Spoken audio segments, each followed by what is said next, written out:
They told her she was a liar at 13 years old, and they told her in front of everyone. Holt Anderson, who had survived 7 Dakota winters and buried men in the snow to prove it, looked down at her across the meeting table and said the words plainly, the way a man states a fact he has no patience to repeat.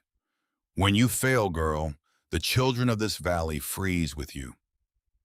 She had no money, no family left breathing, no one to stand beside her in that room full of grown men who had already decided what she was. And in 5 months, on the second day of February, the sky over the James River Valley would turn the color of a fresh bruise and go white in under 10 minutes, and every single one of them would remember this night and wish they had listened. But that was still 5 months away. On this evening in September of 1880, Briar Lindqvist was just a girl standing alone in a room that did not want her, holding on to an idea that no one believed, with nothing to her name but a dead man's claim and a strange, unshakable certainty that she was right. 5 months earlier, none of this would have seemed possible. The James River Valley in the summer of 1880 did not look like a place that could kill a person. It looked like mercy. The grass ran gold and unbroken to a horizon so wide it seemed to swallow the sky whole, and the 11 sod cabins scattered across that valley floor looked, from a distance, almost permanent, almost like something built to last. They would not last, not the way anyone expected. Briar Lindqvist knew this land the way a person knows the back of a hand they've watched age. Her father, Soren, had filed one of the very first claims here in the spring of 1879, walking the quarter section with a chain clenched in his cracked hands, driving corner stakes into earth that had never known a plow, saying a quiet prayer in the language of his own father before he ever broke ground. She had watched him cut the first bricks of sod from the prairie and stack them into walls 2 feet thick, walls meant to hold a family for generations. And she had watched him buried in that same earth 14 months later, in June of 1880, when the typhoid came through the valley like something hunting and took him in 9 days flat. She was 13. She was the only one left standing. Her mother, Astrid, had died 2 years before that, somewhere on the cold deck of a steamboat crawling up the Missouri, before the family had ever set eyes on Dakota soil. Soren had kept moving anyway, north and west, chasing the only promise this country had ever made him: free land, if he was willing to bleed for it, with a daughter in tow and very little else. Now the daughter had the land. She had the claim, signed in a dead man's name. She had a sod house 16 feet wide and 20 feet deep, a woodshed standing 38 feet to the west, and a half-broken ox named Hollis that she had absolutely no idea how to keep alive through a Dakota winter. She had no money to speak of. She had no neighbors lining up to help her. And she had, by her own rough count, perhaps 8 weeks before the first real snow. In the days right after the funeral, before any of this had hardened into resolve, there had been a different kind of silence in that cabin. Not the determined quiet of a girl working through a problem, but the flat, ringing quiet of a child sitting at a table built for 3, then 2, then 1. She had not cried in front of anyone. There had been no one to cry in front of. She had sat at her father's place at the table the first night because it was closer to the stove, and then could not bring herself to sit anywhere else after that, as if moving to her own old seat would be its own kind of admission that he was truly gone. She still set 2 cups out some mornings before catching herself. She told no one this. There was no one to tell. She remembered in those first raw weeks, walking the boundary of the claim alone in the evenings, tracing the exact path her father had walked with his measuring chain the spring before, placing her own small feet in the flattened grass where his boots had been, as though she might find some part of him still standing there if she retraced his steps precisely enough. She never did. The grass had already begun growing back over his footprints by the time she thought to look. That, more than the funeral itself, was the moment she understood he was not coming back. Not in any form she could press her hand against. Holt Anderson was the first to spell out exactly what her situation meant in numbers a grown man could understand. He was 51 years old, built like something carved out of the prairie itself, with a beard gone white along the jaw and eyes that had watched 7 Dakota winters come and 7 Dakota winters leave, including the brutal Easter blizzard that had screamed for 80 straight hours and killed everything caught outside its doors. 7 winters. He had buried 2 oxen in that 1873 storm with his own hands, dug himself out of a snowdrift in pitch darkness, and walked 4 frozen miles to reach the nearest living soul. When Holt Anderson told you something about winter, the entire valley listened. He came to Breyer's claim on a Tuesday in late August, walking up slow like a man inspecting a fence line. He looked at the woodshed. He looked at the half-stacked pile of cottonwood rounds sitting beside the splitting block, pitifully small. Then he looked at her. "How much have you cut?" he asked. "3/4 of a cord," Breyer said, "maybe a little more." He said nothing for a long moment. Then, "You need 5 cords to survive a normal winter here. 7 if you want to be safe. You've got 6 weeks before the ground freezes hard." He paused, and his eyes moved over her thin arms, her small hands. "A grown man with a good crosscut saw can cut half a cord a day if the timber's decent. You're not a grown man, and the cottonwood along this river burns fast and dirty. You'll need more of it than most. The arithmetic doesn't favor you, girl." She told him she understood. She was working on it. "No," he said. "You don't understand. A girl alone cannot cut 7 cords of wood in 6 weeks and also keep up a claim, and also tend an ox, and also cook, and also sleep. It cannot be done." He looked toward the woodshed one final time, like a man closing a ledger. "Your father was a good man. I'll speak to the claim club about finding you a place for the winter, a household that needs help, an apprenticeship, maybe a position in town." He was offering her a way to live by asking her to give up everything her father had bled for. Breyer thanked him, and she said no. He left without looking back. That night, alone at the table, she let herself actually consider his offer for the first time, turning it over the way a person turns over a stone to see what lives beneath it. She pictured herself in someone else's kitchen come December, scrubbing someone else's pots, sleeping in someone else's spare room, warm and fed, and entirely without a single thing in the world that belonged to her. She pictured the claim sitting empty through the winter, cold and dark, snow drifting in wherever the wind found a gap, her father's chair untouched until spring. She pictured walking back to it in April, only to find that it had survived perfectly well without her, proof that she had never truly been needed here at all. Then she made herself picture something worse. She made herself picture staying and failing, the way the lawyer who'd witnessed her father's claim papers had once mentioned, almost in passing, about a family 2 valleys over, found in the spring by a neighbor who'd noticed no smoke rising from their chimney for 3 straight days.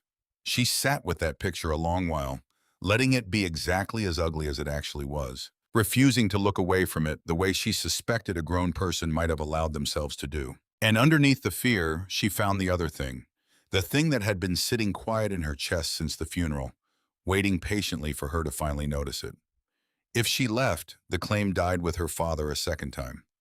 Everything he had carried across an ocean and a continent into this exact patch of dirt, the stakes he had driven, the walls he had raised, the 14 months he had been given here before the fever took him, all of it would simply stop belonging to anyone. The way a word stops being anyone's language once the last person who spoke it is gone from the world. She was 13 years old, and she decided, sitting alone at a table built for 3, that she would rather risk dying on land that was hers than live safely on land that wasn't. She did not explain any of this to Holt Anderson when she saw him again.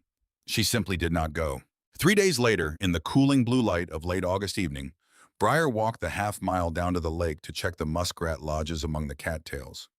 Her father had taught her to read them, a habit passed down from his own father in the cold reaches of Norway, where men watched the behavior of animals the way sailors watch the shape of clouds, searching for what was coming before it arrived. What she found on the bank stopped her cold. The muskrat lodges were enormous.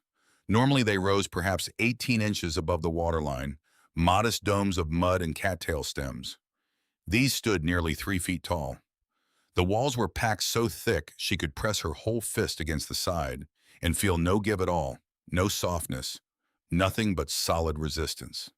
She walked the shoreline and found 4 more lodges, every one of them the same. Built heavy, built high, as though the animals themselves already knew what was coming and had no intention of being caught unprepared. She stood there a long time in the fading light. She thought of the worn, water-stained book her father had carried across an ocean and a continent, an account of Arctic exploration, purchased from a traveling peddler for a quarter, and read aloud by candlelight on quiet winter nights, her small head resting against his shoulder. The book described villages built by people who lived where the cold never fully released its grip, and it spoke of how closely they watched the animals in late summer, reading thickened fur and heavy nests, and early migrations as a kind of language only the patient could translate. Thick walls on a muskrat lodge meant the animals expected a long, buried winter. The geese confirmed it 3 days later, lifting off the valley nearly a full month earlier than any autumn Briar could remember her father ever describing. She stood in the yard and watched them go, a long, ragged line pulling itself south against a sky still summer blue, and felt something settle low in her stomach that was not quite fear and not quite certainty, but close kin to both. She decided she would not trust her own eyes alone. She would ask someone who had spent an entire life reading exactly this kind of sky. Pruitt's trading post sat at the crossroads where the wagon track met the river road, a low log building with barrels stacked along one wall and a porch worn smooth by decades of boot heels. Briar had gone there only twice since her father's funeral, both times for flour and salt, both times wanting to be in and out before anyone could look at her too long. This time she went looking for someone specific. Ezra Caldwell was sitting on an upturned crate near the hitching post when she arrived, working a piece of harness leather between his hands. Not buying anything, not selling anything. Simply present the way certain old men are simply present in certain places, as fixed to the landscape as the post itself. He was a drifter by trade, a man who had pushed cattle across this territory longer than most of the valley's settlers had been alive. His face the color and texture of cracked saddle leather, his eyes pale and steady under a hat that had clearly seen every season this country had to offer. She had heard him weeks earlier tell Garrett Pruitt something about 7 moons. She had not forgotten it.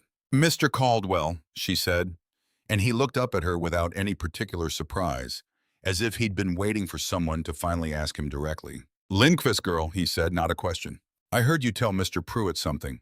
About the winter, 7 moons. He studied her for a moment, turning the leather over once in his hands. "You believe in old drifters' nonsense, or you just collecting opinions?" "I saw the muskrat lodges," she said, "out past the lake, built up high, and the geese went early." Something shifted in his face then, a small recalibration. The look of a man deciding a person in front of him was worth a few more words than he'd planned to spend. "Animals don't lie," he said. "Don't know how. A man can talk himself into believing whatever's convenient. A muskrat can't. It just builds what it needs and nothing else." He nodded slowly, mostly to himself. "I've pushed cattle through 11 winters in this territory. I've seen maybe 3 that gave me the same feeling in my gut that this one's giving me now. Geese leaving early, lodges built heavy, wind already carrying a bite in August it's got no business carrying yet." He looked at her directly. "You asking because you want to know or because you're fixing to do something about it?" "Both," Briar said. He almost smiled at that, the corner of his mouth moving a fraction before settling back into its usual flat line. "Most folks in this valley don't want to hear it.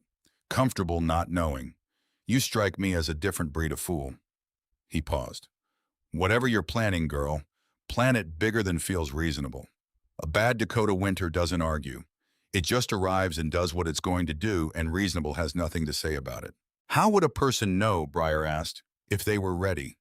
Truly ready, not just thinking they were?"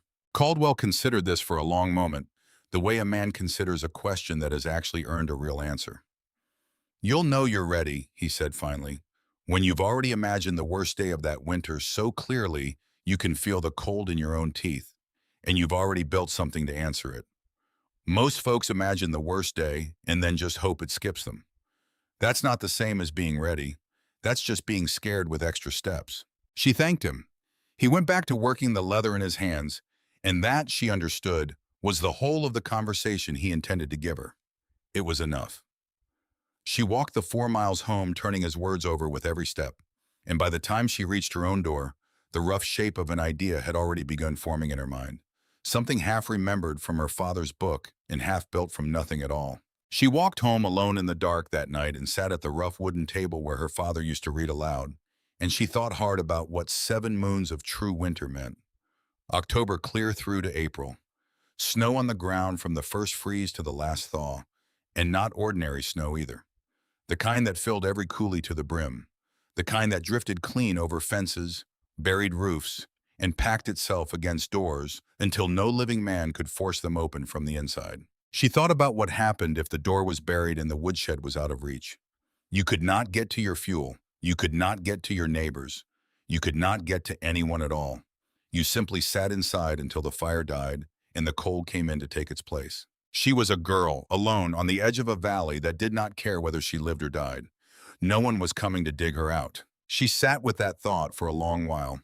Then she went to the shelf, took down her father's water-stained book, and opened it by lantern light. The Claim Club meeting was called for the 15th of September, held in Holt Anderson's cabin, the largest structure in the valley.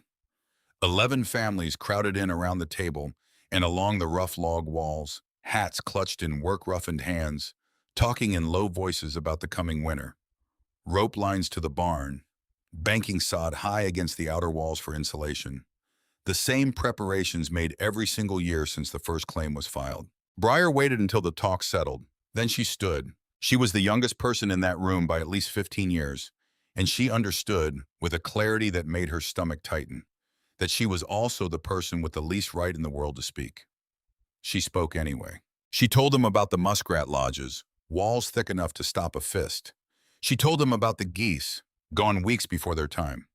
She told them what Ezra Caldwell had said standing outside the trading post, marked with the certainty of a man who had spent his whole life reading weather no calendar could predict. She watched their faces as she spoke. A few listened with something like patience. Most did not. Then she told them what she believed needed to change. Not simply more firewood stacked higher, a different way entirely to reach the wood once the snow came. She laid it out piece by piece, her voice steadier than she felt. First, a hatch cut directly through each roof, framed in salvaged lumber, hinged with leather, sealed tight against the wind, an exit that no depth of snow could ever truly seal, because the snow could only pile on top of it, never through it, and a person below could always push upward. Second, a covered wooden passage built between the cabin and the woodshed before the first real storm ever touched the ground, a tunnel of timber frames roofed over with planks, tall enough to walk through, bent at the waist, wide enough to haul an armful of wood. When the snow buried it, the structure beneath would hold its shape, and the path inside would stay clear no matter how high the drifts climbed outside. Third, stockpile not 5 cords, not even 7, 15. She told them what her father's book described. Villages where connected passages ran beneath the snow itself, the cold settling low while the warmth and the people stayed safely above it, the snow becoming its own kind of wall. She was proposing the same idea, only built from wood, and built before the storm arrived instead of dug out in desperation after. The room went very quiet. Silas Whitcomb spoke first. He was 38, precise in his speech, a builder by trade who had constructed the only true frame house in the entire settlement and had done it with squared timber and a level that never lied to him. He was not a cruel man. 40 feet of tunnel, he said slowly, working the numbers in his head the way other men worked a plow through soil. 5 feet tall, 3.5 wide. That's near 700 cubic feet of frame and roof to build from nothing. He paused, calculating further. A grown man with a full crew might manage that in a week, working hard. Who builds it for you? I do, Breyer said. Whitcomb shook his head, not unkindly. A girl cutting a quarter cord a day needs 60 days just to stack 15 cords of wood. You have less than 40 before the ground locks up hard. The tunnel alone would take 12 days of steady work if nothing went wrong. You cannot do both things at once. The numbers simply will not allow it. I can do both, Breyer said. Holt Anderson's voice cut through the room like a closing door. No, he said. You cannot. Every face turned toward him. He had let her speak. He had been patient in his own hard way. That patience had run out. I buried 2 oxen in the storm of 73, he said. I have seen snow climb to my chest. I have never once, in 7 winters, seen snow bury a door that a man with a shovel couldn't clear by the next morning's light. His eyes moved over the room, deliberately avoiding hers. The girl reads too many books and watches too little sky. We prepare as we have always prepared. 5 cords at minimum. Rope strung to the barn. Seal the windows tight. That is how a person survives a Dakota winter, not by cutting holes through their own roof like a fool. From the back of the room, Garrett Pruitt laughed outright.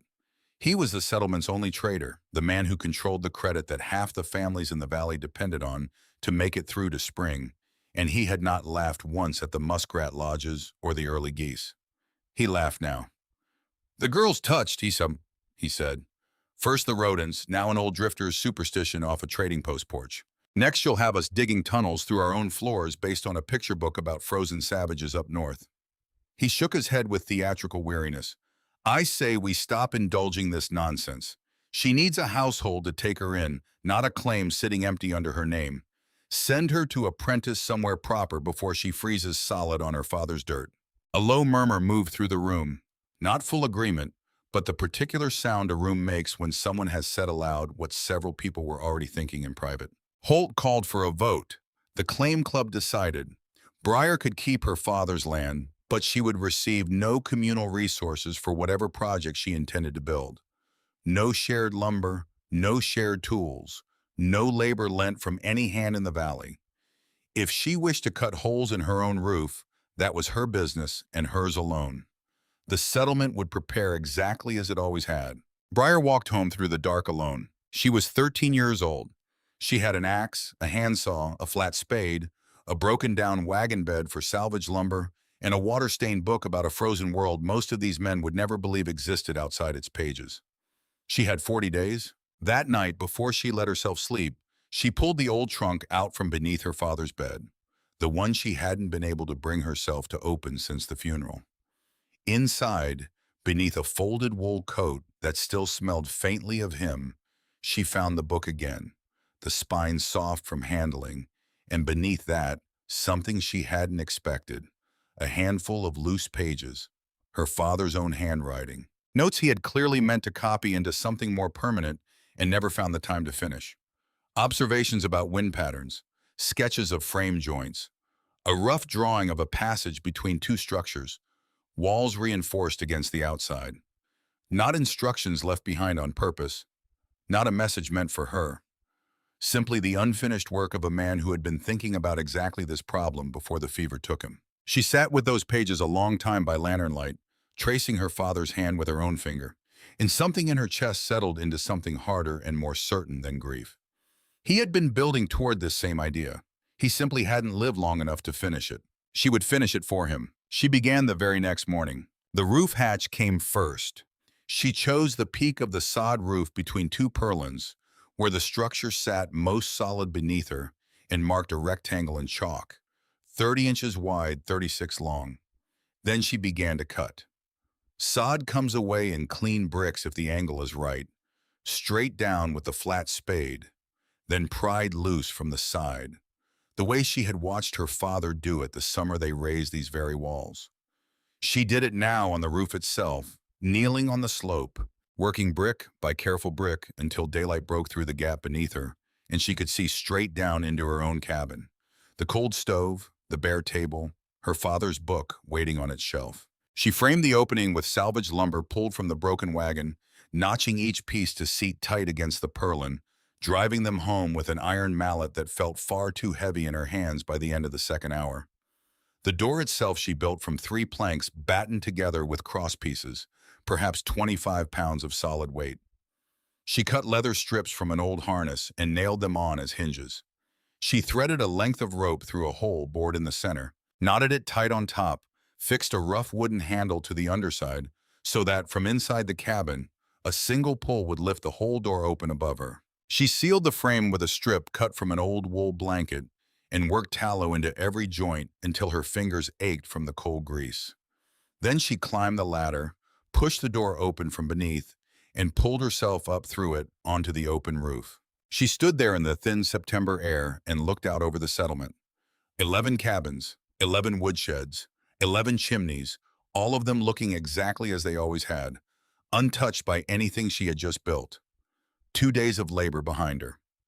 The hatch was done. She allowed herself 20 minutes to rest, sitting on the warm sod with her knees drawn up, watching smoke rise thin and lazy from the Whitcomb place a quarter-mile off.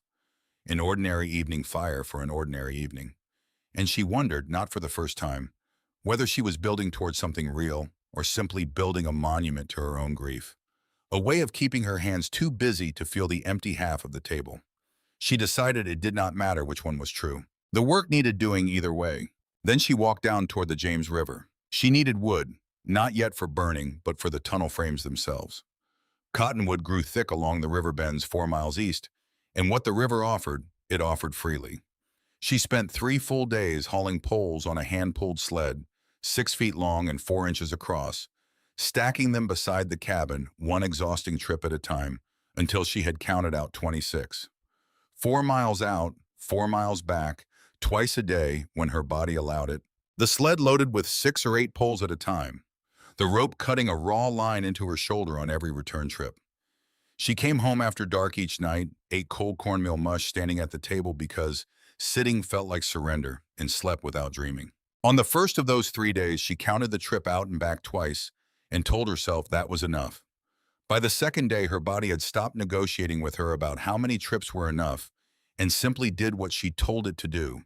The way an animal eventually stops testing a fence it has already learned will not give. On the third day, hauling the last of the 26 poles up the final rise toward her own cabin, she stopped once, set the sled rope down, and stood looking at the river behind her, wide and brown and indifferent, exactly as it had looked the summer her father taught her to read its current for the first good crossing point. She did not let herself stand there long. There was no time left in the day for standing. On the fourth day, she began splitting the poles into posts. She notched the top of each one to accept a crossbeam, cutting the beams themselves from salvaged wagon sideboards, 3.5 feet across, rough sawn but solid enough to bear the eventual weight of packed snow above. She assembled the first frame in the open yard and stood it upright between her own two hands, testing it with her full weight before she trusted it. It held. 13 frames in total, one set every 3 feet, running the full 38-foot distance from the cabin's west wall to the woodshed door. She drove the first post into the ground on the 22nd of September. The soil itself fought her at every turn, hard clay beneath a thin crust of topsoil, the flat spade ringing dully against it with every blow she landed. She drove each post 2 feet deep, tamped it tight with stone, braced it diagonally against the wind that hadn't even arrived yet. Then the crossbeam, then rough planks laid across to form the roof of the passage, anything flat enough to hold. Old boards, wagon sideboards, scraps salvaged from anywhere she could find them. She worked 14 hours a day. She woke before the light came and stopped only when she truly could not see her own hands anymore. By the close of that first full week, 6 frames stood in a row, the passage stretching 20 feet out from the cabin wall, with 19 more still to go before it reached the woodshed door. Her shoulders had moved past simple aching into something deeper, a burning she had stopped noticing unless she paused to rest, which she rarely allowed herself to do. There were nights in that first week when she dreamed of her father's hands instead of her own, broad, scarred, certain of every motion, and woke to find her own hands had blistered through in the same places his calluses had once been, as if her body were trying, clumsily, to grow into the shape of his. She did not find this frightening. She found it in some way she could not have explained to anyone in that valley, like company. On the 8th day, Silas Whitcomb came by. He stood at the edge of her property and watched her set the 7th frame in silence for a long while before he finally spoke. "How many total?" he asked. 13, Briar said, not looking up from her work. "Done in 4 more days if the weather holds." He studied the passage with the eyes of a man who measured the world in straight lines and load-bearing weight. The 6 completed frames, the rough plank roof, the open sides where snow would eventually pile and pack and hold. "The frames will bear the weight," he said finally, "assuming you pack the sides tight with brush before the storms arrive. Leave them open, and the first real wind will drive drift straight through like it isn't even there." Briar had already worked through this in her head. She told him about the willow she planned to weave between the frames, a wall built of nothing but bent branches, dense enough that snow would pack against it rather than blow through it. "Where did you learn that?" Whitcomb asked. "My father's book," she said, "and his own notes. He never finished writing them out. I'm finishing them." Whitcomb said nothing more. He studied the frames a moment longer, then turned and walked away without another word. 3 days later, a bundle appeared at the edge of her property line. A long roll of woven willow fencing, the kind used for windbreaks, stretching some 40 feet. There was no note attached, no name. Briar used every inch of it to side the tunnel frames that same afternoon, working until the light failed completely. She did not walk over to thank him for it. She understood, even at 13, exactly how this particular arrangement worked. if anyone ever asked. Silas Whitcomb had simply discarded old material he no longer had any use for. That was the story they would both tell, and neither of them would ever need to say it aloud. The frame stood complete by the 8th of October.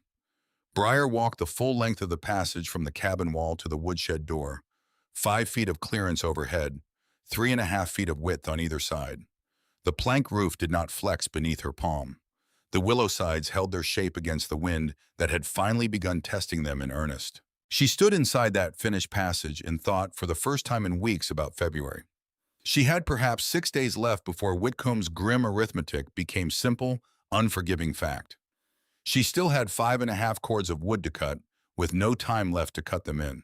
She went to the woodshed and counted what she had stacked so far. 3.25 cords of split cottonwood and elm, packed tight from floor to rafter along the north wall. She needed 8 cords, at minimum, to carry the settlement's smallest, most vulnerable household through a hard stretch. More if the winter truly ran the full 7 moons the old drifter had promised. She could not cut 8 cords in 6 days. She knew this with the same clear certainty Whitcomb had used against her at the meeting. She cut 2.25 cords in 6 days anyway. She worked by lantern light in the gray hours before dawn, and by the last fading light of evening, eating once a day, sleeping perhaps 5 hours a night if her body allowed her even that. On the final night of that stretch, she sat down on the cold woodshed floor and found she could not stand back up for a full 3 minutes, her legs simply refusing the order. 5 2/3 cords total when all the splitting was finally done. Whitcomb had been right about the arithmetic. A girl alone could not do it all. But Briar had one thing left that his careful numbers had never accounted for. She spent the 12th and 13th of October gathering hay from the sloughs east of the river. Coarse, wild grass that the other settlers called slow hay and considered nearly worthless. Too rough for good fodder, never even worth burning. She had read, in a 3-month-old issue of a newspaper that had finally reached the trading post by way of a peddler's cart, about settlers further south who twisted slough hay into tight coils and burned them in their stoves when proper firewood ran short. Slow burning, smoky, but hot enough to keep a fire breathing through a long, cold night. She twisted hay for the better part of 2 full days until her palms split open and her forearms burned from the constant friction of the work. She stacked nearly 300 pounds of hay coils inside the cabin itself, against the east wall, where the stove's own heat would keep them dry through whatever came next. 5 2/3 cords of cottonwood in the shed, 300 pounds of twisted hay inside, a tunnel built to reach the wood no matter how deep the snow climbed, a hatch built to reach the open sky above. It was not 15 cords. It was nowhere close to Whitcomb's careful number. But it was something not one other household in this valley had built for themselves, and she had built every inch of it with her own 2 hands. On the night of October 14th, before she let herself sleep, she walked once more through every part of what she had built, the way her father used to walk the fence line after a day's work, checking each post by feel in the dark. The hatch, the 13 frames, the willow siding, the woodshed stacked tight. She stood a long moment outside in the cold, looking up at a sky gone hard and clear and full of stars, and said out loud to no one, "I think we did what we could, Papa." Then she went inside. She fell asleep that night with her father's water-stained book open across her lap, the lantern burning low and steady, the air outside dropping through the 20s toward the teens for the first true time that season. She did not yet know exactly what was coming, but she had built everything she knew how to build, every piece her hands and her father's unfinished notes could manage, and now there was nothing left to do but wait for the sky to decide. She was 13 years old. It was the last truly warm night this valley would know for a very long time. The 15th of October arrived with thunder rolling low across a horizon gone the color of a fresh wound, and the air outside her cabin began to taste, faintly, of iron. By mid-morning, the light itself had changed character, gone thin and strange, the kind of light that made the prairie grass look like something underwater. By noon, the wind had shifted hard out of the northwest and did not shift back. She spent the last hour before it hit doing the things she had no real plan for, the things no book had told her to do, checking on Hollis in his crude shelter behind the shed, packing extra straw around his legs, speaking low and steady to the animal the way her father used to, though she could not have said whether it was the ox or herself she was trying to calm. She banked the stove high. She pulled every loose object in the yard inside, or weighted it down with stone. And then, with nothing left to prepare, she climbed the ladder one final time and stood at the open hatch, looking out at a sky that no longer looked like any sky she had ever seen before. A wall of cloud the color of a fresh bruise rolling toward her, faster than seemed honest. She pulled the hatch shut and went down to wait. She sat at the base of the ladder in the dim light of the bank stove and listened to the first low growl of wind find the western wall, testing it the way a hand tests a door before deciding whether to knock or break it down. She thought in that waiting silence of all the small arguments she had lost in front of the entire valley. Whitcomb's careful arithmetic, Holt's flat refusal, Pruitt's laughter rolling through that crowded room. None of it mattered now. The wind did not care who had voted against her. The wind would simply arrive and find out, on its own terms, whether 13-year-old hands and a dead man's unfinished notes had been enough. She thought too of her mother, whom she barely remembered except as a smell of lavender soap and a low humming voice in another language, gone before Dakota had ever entered any of their lives. She wondered whether her mother would have argued for the apprenticeship, the safer path, the warm kitchen in someone else's house. She decided she would never know, and that not knowing was its own kind of inheritance, the freedom to decide for herself what her mother might have wanted, since no one was left alive to correct her. Outside, the first true gust struck the cabin with a sound like a fist against a drum, and Briar pulled her knees up to her chest and waited for the rest of it to come. The storm hit in full an hour later, and there was no mistaking it for anything but exactly what it was. The wind did not build gradually. It arrived already at its full strength, as though it had been gathering itself somewhere out past the horizon and had only now decided to spend everything at once. The cabin's western wall took the first true blow and held, the sod groaning faintly under the impact the way old timber groans in a ship, and Briar sat at the base of her ladder with both hands pressed flat against the cold earth floor, feeling the whole structure breathe in and out around her as the pressure outside surged and fell, surged and fell. She had expected noise. She had not expected the particular quality of it. Not a howl, not quite, but something closer to a held note that never resolved. A single endless tone with the wind's higher gusts layered over top of it, like something screaming at the edge of hearing. She banked the stove low enough to last and high enough to matter, and she sat with her father's coat pulled tight around her shoulders, and she did the only thing left to do, which was wait. For 36 hours, the wall of white outside her hatch did not relent even once. She climbed the ladder twice during that stretch, cracking the door an inch each time, finding nothing but the same blind, screaming nothing both times. And each time she shut it again without complaint, because complaint changed nothing, and she had learned, somewhere in the last 4 months, that there was no profit in arguing with weather. When it finally broke, the silence that followed felt almost violent in its own right, a stillness so complete it seemed to ring in her ears the way a struck bell rings after the sound itself has stopped. She climbed the ladder a third time and pushed the hatch fully open into a world gone entirely white and perfectly still, and stood there blinking against a light that seemed too bright for how cold the air felt against her face. 2 feet of snow lay across the valley floor, smooth and unbroken except where the wind had carved it into long, hard ridges like the ribs of some buried animal. Drifts stood 5 and 6 feet deep against anything that had dared to interrupt the wind's path. Fence posts, the corner of the woodshed, the low rise where the tunnel ran beneath the surface. The worn path between her own claim and the Anderson place, walked so many times over the past month that she could have followed it blind, had simply ceased to exist, erased as completely as if it had never been there at all. She dropped back through the hatch and made her way instead to the tunnel door, working it open against a slight resistance of packed snow at its base. Inside, the passage sat dark and utterly silent. The wind that had screamed for a day and a half outside reduced here to nothing at all. A held breath of stillness running the full length between cabin and shed. She lit her lantern and walked the passage in a low crouch, watching the orange light catch on the willow siding and the close ceiling of packed snow already settling against the plank roof above her, bowing it faintly inward between each frame, without ever once threatening to give way. She reached the woodshed dry, upright, and entirely untouched by a storm that had just reshaped the whole valley around her.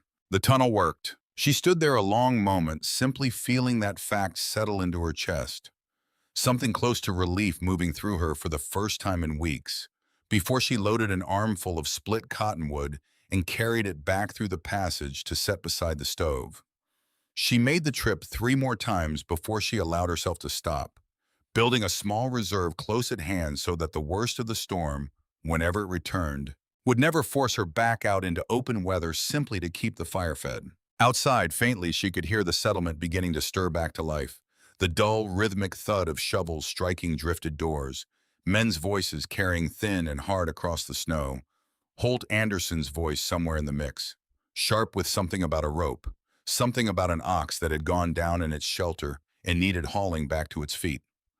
Ordinary sounds, difficult sounds but manageable ones. The sounds of people who had survived exactly what they had expected to survive. By noon, every door in the settlement stood dug clear. Holt walked past Breyer's claim that same afternoon without slowing his pace, his breath trailing white behind him, a coil of rope slung over one shoulder. He saw the open hatch sitting flush against the white.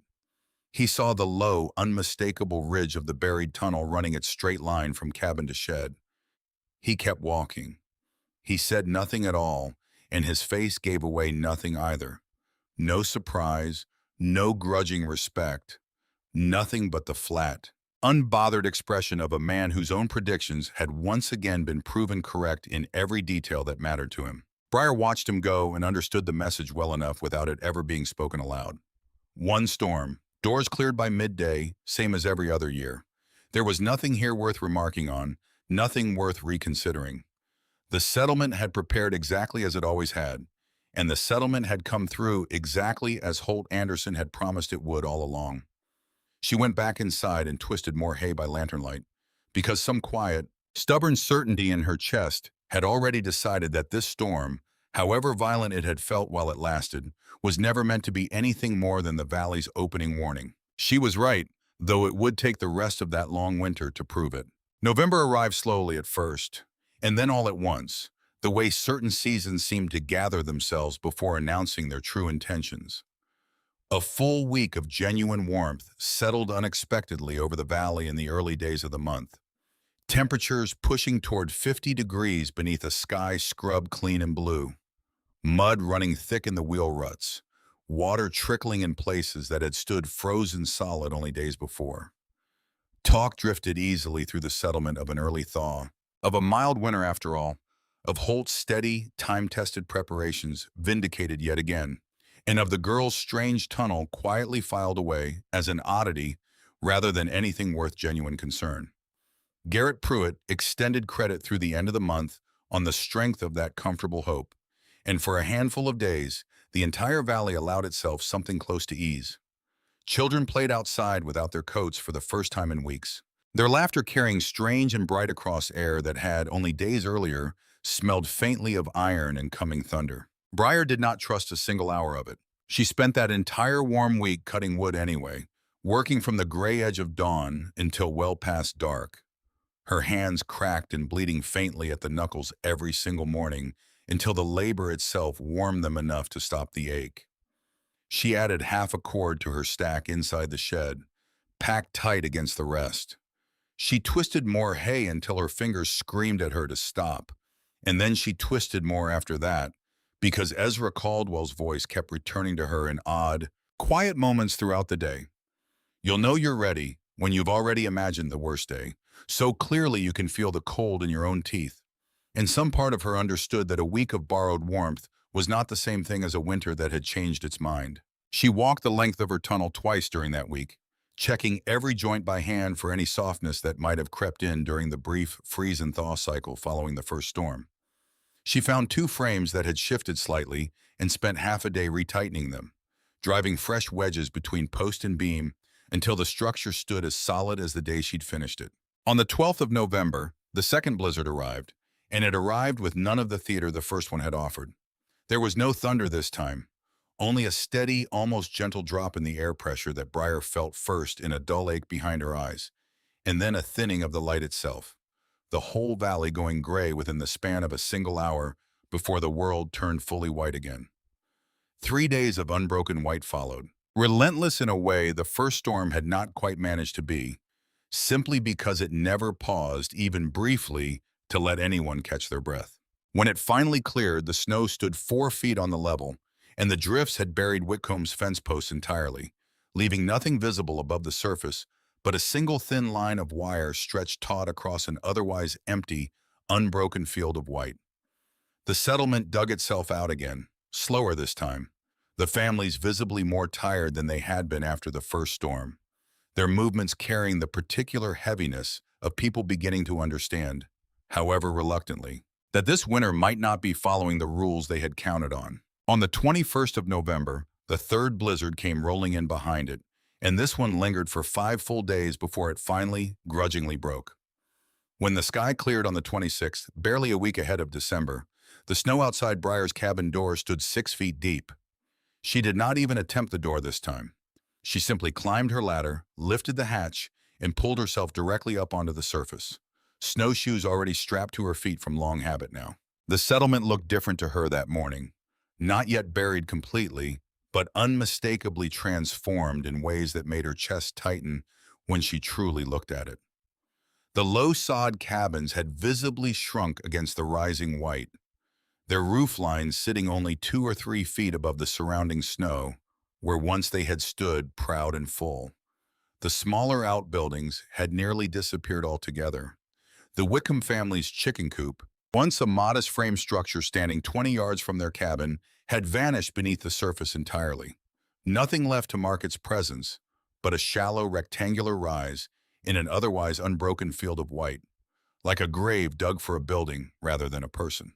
Holt Anderson spent 2 full days digging a trench from his own cabin door to his woodshed, working in relay with his oldest son, one man digging while the other hauled the cleared snow aside in a crude wooden box.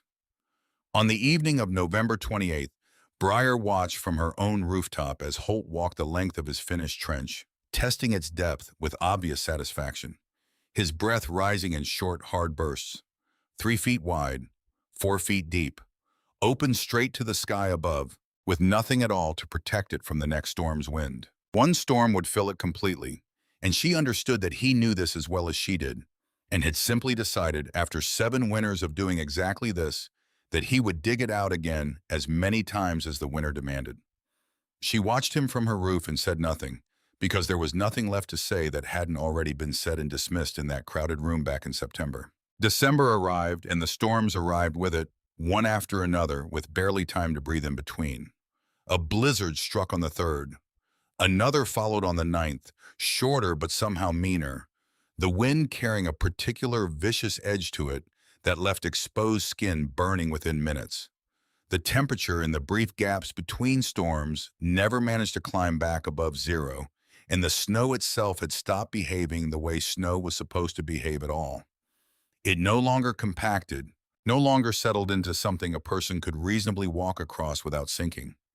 It stayed loose and crystalline instead, light as smoke when the wind caught it, piling wherever the wind decided to put it and staying exactly there, refusing to ever truly compress beneath a boot or a sled runner. Holt's open trench filled solid on the 3rd of December, and by his own son's quiet admission to a neighbor passed along the rope line one bitter afternoon, the man no longer had the strength left in him to dig it out a second time, the way he once would have without a second thought.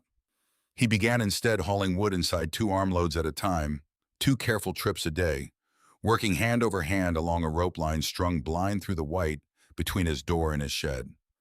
It was dangerous, exacting work, the kind that left no room at all for a moment's carelessness. 3 minutes of exposed skin at 15 below was more than enough to begin frostbite in earnest. One wrong step off that rope in zero visibility, and a grown man could wander 10 feet from his own front door and never manage to find his way back to it again, swallowed by a whiteness that gave no landmarks and no mercy. The settlement went quiet in a way Briar had never heard it go quiet before, not even during the worst stretches of grief after her father's death. People stopped visiting one another entirely. Every family sealed itself inside its own walls and began rationing whatever remained to them, stretching thin supplies thinner with each passing storm, watching their own woodpiles shrink with a kind of held-breath anxiety that no one spoke about out loud. Briar walked her own tunnel to the woodshed every single morning and carried back exactly what she needed for that day. No more. Disciplining herself against the temptation to bring in extra simply for the comfort of having it close at hand. She stayed warm. Her stove burned steady and hot, never roaring, never starved, kept at exactly the careful middle her father had once taught her to find and hold. She ate twice a day, cornmeal in the gray hours of morning, rabbit stew at night, the rabbits themselves snared along the willows by the river during the brief, bitter windows of clear weather that opened between one storm and the next, never lasting more than a few hours before the sky closed over again. She was alone. She had been entirely alone since June, since the fever took her father in 9 merciless days, and by now she had grown almost accustomed to the particular shape of that solitude. The way a person grows accustomed to a persistent ache that never fully leaves but no longer announces itself with every movement. But she was also watching the settlement smoke every single morning without fail, and what she saw troubled her more with each passing week. Each morning she climbed through her roof hatch and stood out on the snow and counted the chimneys spread across the valley below her, a habit that had begun almost by accident and had since become something closer to a ritual she could not have abandoned even if she'd wanted to.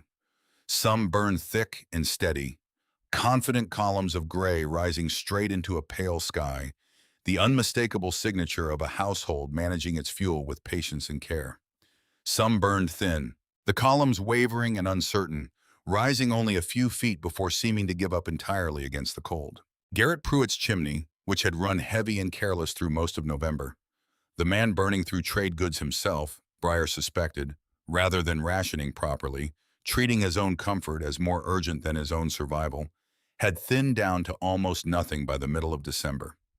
The Sales cabin, home to the widow Marguerite Sales and her 3 small children, put out almost no smoke at all most mornings, the fire there clearly being held to the barest minimum the family could survive on, a household making itself as small and as quiet as possible in the hope that the winter might simply overlook them. She thought about this for 3 straight weeks, standing on her own buried roof each freezing morning, watching the smoke rise or fail to rise across the valley, turning the same hard question over and over in her mind without ever quite landing on an answer she could fully trust. She owed these people nothing, and some bitter, exhausted part of her knew it plainly, knew it the way a person knows a fact they wish were not true. Holt had dismissed her outright in front of the whole valley. Pruitt had laughed at her and tried to see her sent away from her father's own land, packed off to scrub someone else's pots. The community had voted, formally and without much hesitation, to leave her entirely alone to survive or fail on her own terms. Every cord stacked in her shed, every frame standing in her tunnel, every twisted coil of hay against her eastern wall, she had built every bit of it herself across 30 driving days, with raw and bleeding hands, with no help from a single living soul in this valley except one anonymous roll of willow fencing that no man would ever openly admit to leaving behind. She thought about the 9 children scattered across those 11 buried cabins, most of them too young to have any say at all in how carefully or carelessly their own households had prepared. She thought, specifically and repeatedly, about the widow Sales and her 3, about the youngest of them, a girl barely past her 4th birthday, the same age Briar herself had been when her own mother died on a steamboat. She could barely remember it all now, except as a feeling rather than a memory. She went back inside each time and recounted her own chords by lantern light, running the numbers again and again the way Whitcomb had once run them against her in that crowded September meeting. She had enough to get through, she calculated, if nothing changed and no further demands were made on what she had built with her own hands. She would not have enough if she chose to share it freely with a valley that had voted, formally, to give her nothing in return. But she might have enough to keep the very worst of it from happening to at least a few of them, if she was careful, if she rationed her own fire down to something just short of suffering, and never once let herself forget exactly how thin that margin truly was. She was still turning the exact arithmetic of that decision over in her mind, lying awake some nights working the numbers again and again by the dim light of her bank stove, weighing her own survival against theirs, in a calculation that refused to resolve cleanly no matter how many times she ran it, when February arrived and took the choice entirely out of her hands. The 2nd of February came rolling out of the northwest with thunder buried somewhere deep inside the clouds themselves, a sound that had no business existing inside a snowstorm, and existed there anyway. Briar had already heard snow carry thunder once before, faintly back in October, and again briefly during the November storms. She had never in her short life seen or felt anything remotely like what came rolling toward her valley that particular afternoon. The lightning did not flash and fade the way ordinary lightning did, a single bright stroke followed by darkness. It simply continued, flash after flash after flash, in unbroken succession, illuminating a solid wall of cloud that swallowed the entire horizon in the space of perhaps 10 minutes, the kind of cloud that looked less like weather and more like something with intention behind it. The temperature, which had stood at 12 below zero at mid-morning, fell to 28 below before noon arrived, a drop so fast and so total that Briar felt it first as a strange tightness across her own face before she ever checked the thermometer nailed beside her door. The wind struck 60 miles an hour and simply held there, refusing to relent even slightly, refusing to gust and ease the way ordinary wind gusted and eased, settling instead into a single, sustained, merciless push. She had exactly one warning before it hit in full. 20 minutes of sudden, eerie stillness in which the air itself went absolutely cold and clear and strangely electric, as though the entire valley were holding its breath in the instant before a blow landed. She used every single second of it. She went through her hatch and walked the buried surface to every chimney pipe she could physically reach within those 20 minutes, her lungs burning with the effort of moving fast across snow that fought her with every step, cupping her hands and shouting straight down into each pipe with everything her young lungs could manage. "Storm's coming. Bank your stove now. Get your fuel inside, all of it, right now. Stay inside no matter what you hear." 3 chimneys in total. The Whitcomb families, the Sales widows, and one more besides, before the wind returned in full force and drove her back underground with brutal, undeniable finality, snatching the breath straight out of her chest the instant it struck. She dropped through her own hatch, pulled it shut behind her with hands that had gone clumsy from cold faster than she expected, and sat at the base of the ladder listening to a sound that was not wind at all. Not really. It was pressure. The entire cabin seemed to breathe in and out as each successive gust struck the outer walls, a slow, terrible rhythm that made the structure feel alive in a way it never had before. The stovepipe rang faintly overhead with each gust. 18 inches of packed earth flexed almost imperceptibly above her and dripped fine grit onto the floor as the temperature difference between the world inside and the world outside climbed past 30 degrees, then 40, then further still. The cabin and the storm locked in some silent contest neither one seemed willing to lose. She banked her stove as low as she dared without letting it die entirely, watching the coals carefully, feeding it just enough to hold the line. She piled the twisted hay close at hand within easy reach of the bench. She put on every single piece of clothing she owned, 2 pairs of wool socks, 2 shirts layered one over the other, her father's heavy coat hanging loose on her thin shoulders the way it always did. Far too large for her and somehow exactly the right size in every way that mattered, and sat down on the bench with his water-stained book open across her lap and the lantern burning low, and she waited for whatever was coming to finish arriving. For 9 straight days, the blizzard did not stop. She would only learn this exact count later, comparing notes with the rest of the valley once it was finally over. Inside the cabin itself, there was no day and no night to speak of, only the lantern's small circle of light pressing back the darkness, the stove's narrow warmth pressing back the cold, sleep and waking blurring together with nothing left to measure the difference by except the slow burning down of her fuel. She burned through nearly 2 full cords across those 9 days, keeping the fire just barely constant enough to hold the cabin above freezing without ever once letting it climb high enough to waste what little she had. She ate sparingly from what little she had left, rationing her own cornmeal the way she imagined a sailor might ration water on a long crossing. She slept in her father's coat, never fully warm, never fully at rest, waking every few hours to check the stove out of a habit that had become almost involuntary. On what she later worked out must have been the 4th day, A sound came through the cabin's south wall. Faint at first, easy to mistake for the wind itself, just another texture inside the general roar. Then louder, rhythmic, a steady knocking that repeated itself again and again, refusing to stop, refusing to be wind no matter how badly she wanted it to be. She pressed her ear flat against the cold sod and listened harder, her heart already beginning to climb. Someone was out there on the far side of her own wall, striking it with something solid and deliberate. She could not make out any voice at all over the screaming wind, but she could feel each impact land, dull and steady, fist or boot. She couldn't tell which, only that it was human and it was desperate. She climbed the ladder and cracked the hatch open 6 careful inches. The cold struck her like a physical wall, stealing the air straight from her lungs. The wind itself felt like something with weight and intention behind it, a hand pressing down hard. She could not see 3 feet in any direction at all, the world reduced to nothing but pure, blinding white that gave no shape, no distance, no mercy. "Who's there?" she screamed into it with everything she had, the words torn away from her mouth almost before she'd finished speaking them. Nothing answered her back, only wind. She dropped the hatch shut and stood at the base of her own ladder for a long, uncertain moment, her heart hammering hard against her ribs, weighing whether she had imagined the whole thing, whether 9 days locked alone inside a buried cabin had finally begun playing tricks on her mind, the way isolation was known to do to people.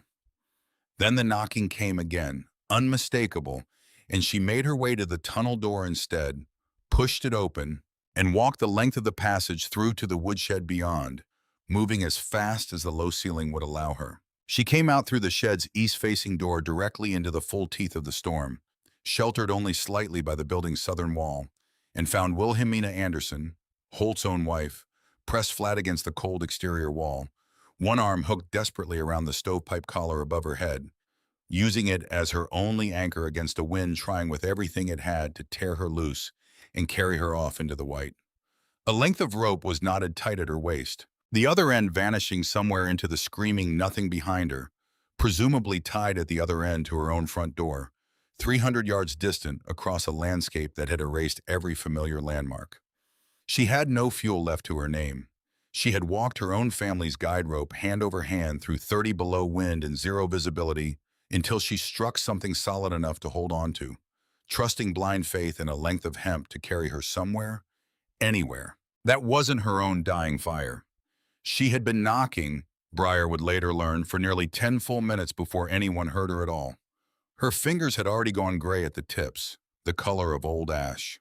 Breyer got her inside, half carrying the older woman through the narrow tunnel, sat her close by the stove, took her gray hands between her own and rubbed them without stopping until color finally began to return, and Wilhelmina gasped aloud at the sharp, returning pain of blood finding its way back into flesh that had nearly given up on it.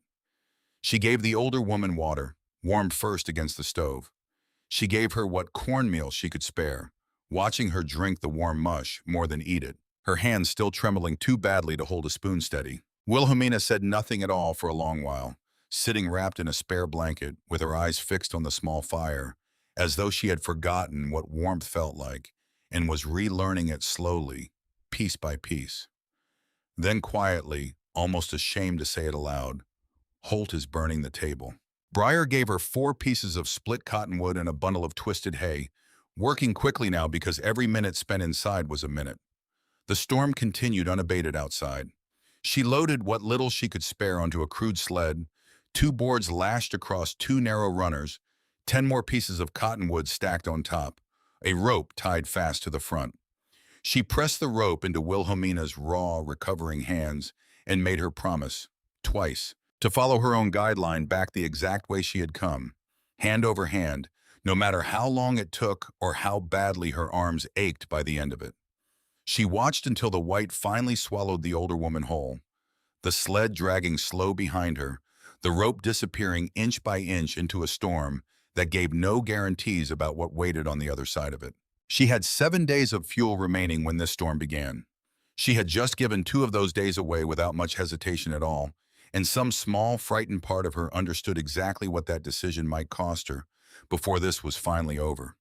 Understood it and made the choice anyway, because the alternative had a child's gray, cold fingers in it and she could not make herself choose differently. She went back through the tunnel, through the cabin, up the ladder, and out through the hatch one more time, because some restless certainty in her chest would not let her simply sit and wait any longer, would not let her retreat back to the relative safety of her own four walls, while uncertainty hung over every other chimney in the valley.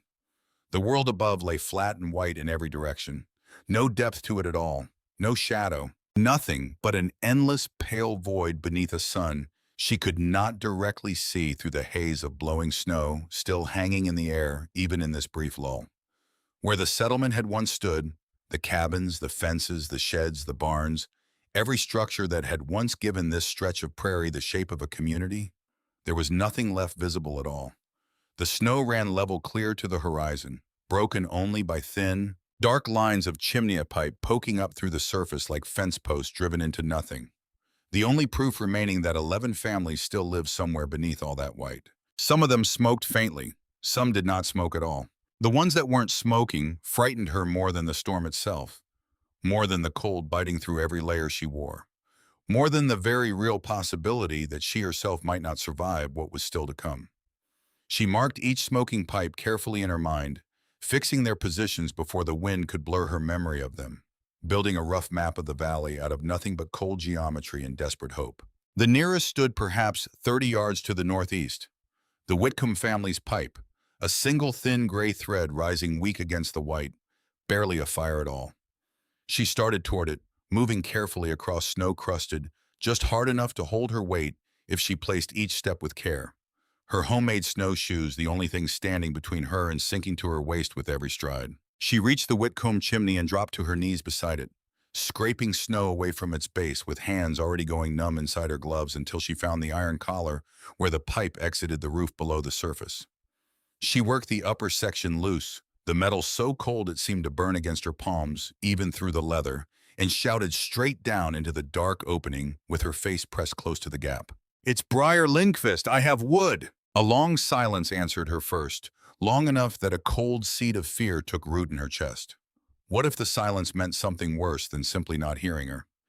Then Silas Whitcomb's voice came back up through the narrow pipe, close and hoarse with cold and relief both at once, cracking slightly on the second word. "Thank God." She lowered 4 pieces of cottonwood down through the narrow stovepipe opening on a length of rope, working them through one careful piece at a time since they weren't split fine enough to drop easily, her bare fingers against the rope at 28 below. A problem she made herself not think about until well after the work was finally done, focusing instead on the simple mechanical task in front of her. One piece, then the next, then the next. She reconnected the pipe section, fitting the cold metal back into place with hands that no longer wanted to cooperate, and moved on without waiting to be thanked further, because there was no time left to spend on anything but the next chimney and the one after that. The Sales widow's chimney sat completely cold when she reached it, no thread of smoke at all rising from the buried pipe, and the absence of it struck her harder than she expected, a silence that felt louder than any sound. She dug down through drifted surface snow until she finally located the hatch, the very one she had once told this same widow to cut back in October, standing in front of the whole settlement and describing exactly why it mattered. The one Marguerite Sales had reluctantly built nearly 3 weeks after that first Claim Club meeting, after watching the second November blizzard fill Holt's open trench solid within 48 hours, and finally deciding the girl's strange ideas might be worth the labor after all. She pulled the hatch open from outside, the leather hinges stiff with cold, but holding. Inside, the cabin sat dark and bitterly cold, though not yet fully frozen through, perhaps 30 degrees at most. The air inside still marginally better than the air outside, but not by nearly enough. The stove held nothing but dead ash, gray and lifeless. She dropped down through the opening, her boots finding the floor with a soft, muffled thud, and found them huddled together in the single bed. The widow and all 3 children beneath every blanket and quilt the household owned, the smallest children pushed tight into the center for whatever warmth remained between their small bodies. The youngest, a girl no older than 4, lay unconscious, her small face slack and gray in the dim light leaking down from the open hatch above. Not gone. Briar could feel the faint rhythm of her breath against her own cheek when she leaned close. A small mercy that nearly undid her, but cold enough that waking her took nearly 2 full minutes of steady rubbing and calling her name again and again, before her eyes finally fluttered open, confused and frightened and impossibly young. Briar built the fire herself, her hands moving with a speed and certainty that surprised even her, splitting kindling from the wood she had carried in, feeding the stove slowly and carefully the exact way her father had once taught her. Too much wood too fast, and you crack the firebox wide open. Too little, and the fire never properly catches at all. A lesson learned at his side years before she had any reason to think she would need it for anything more serious than a cold morning. She watched the temperature climb from 30 toward 40, then slowly toward 50, the children beginning to stir and complain now that warmth had finally returned to them, small voices rising querulous and human and very much alive. Marguerite Sales watched her work the entire time with an expression Briar had no name for, something between disbelief and a gratitude too large to speak aloud. Her own hands pressed flat against her mouth as though holding back something that might otherwise break free entirely. When the cabin had warmed enough to hold on its own, Briar climbed back out through the hatch into the white, leaving behind a fire that would last, for now, a family that would wake the next morning still breathing. She had 5 days of fuel left to her name now. She had given away 3 more pieces and used a 4th simply starting the widow's fire back to life. And the arithmetic of her own survival had grown thinner with every chimney she reached. Though she found she could not make herself regret a single piece of it. She did the math standing alone on the open snow surface, the chimneys scattered around her in every direction, like the only proof left that anyone else in the world still existed. 9 cabins still remained to check, her own fuel running thinner with every hour she spent away from her own stove. The Sales children still at real risk if she couldn't return within another full day to check the fire again. She turned and made her way home through the hatch, through the tunnel, back to the woodshed, and stood there in the dark with her lantern raised, looking hard at exactly what remained to her. 4.5 cords left. 8 days at her own careful burn rate. Fewer if she kept supplying anyone else along the way. And she already knew, standing there in the cold dark of her own shed, that she would keep supplying anyone else along the way, because she had already crossed whatever line separated calculation from conviction, and there was no walking back across it now. She thought of Holt Anderson, somewhere out there in the white, still burning his own kitchen table to keep his children warm. A man who had told her in September that she understood nothing about Dakota winters, now reduced to feeding his own furniture into a stove, because his own careful, time-tested preparations had finally met a winter that did not care how many storms a man had survived before. She loaded the sled again anyway. It took 4 full days to reach every remaining cabin scattered across the valley. 4 days that blurred together into a single long stretch of cold and effort and careful, rationed hope. She worked in careful 3-hour shifts, out through the hatch at first light, snowshoes strapped tight, sled loaded as heavy as she could manage without risking her own ability to move quickly. Moving from chimney to chimney in a grid pattern she had mapped out the night before by lantern light, tracing the rough shape of the settlement from memory across a scrap of paper torn from the back pages of her father's book. A use for those blank leaves he surely never imagined when he carried the volume across an ocean. 3 hours was her absolute limit in that cold, and she had learned the hard way exactly why. On the second day, when her fingers had gone so numb she dropped an entire armful of split wood into a drift, and had to dig for each piece separately with hands that no longer told her anything useful about what they were touching. Her hands lost meaningful feeling at the 2-hour mark, every time, without fail, and lost feeling meant lost dexterity, and no dexterity at all in the middle of a blizzard 300 yards from any real shelter meant a death so simple it barely needed explaining. A death that would not announce itself with drama, only with a slow and quiet failure to keep moving.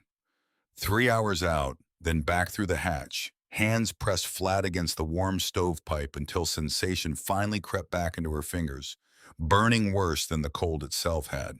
Eat something small, sleep an hour if her body allowed it, go back out again. She reached the Whitcomb family fully on the very first day of that grueling rotation, delivering a second load beyond the first emergency delivery through the stovepipe, this time enough to see them through several more days if they rationed carefully. Silas Whitcomb had his own hatch open from the inside before Briar had even managed to knock, as though he'd been standing watch beneath it for hours, waiting for any sign of life moving across the white that might mean rescue, or might mean simply confirmation that the rest of the world still existed at all.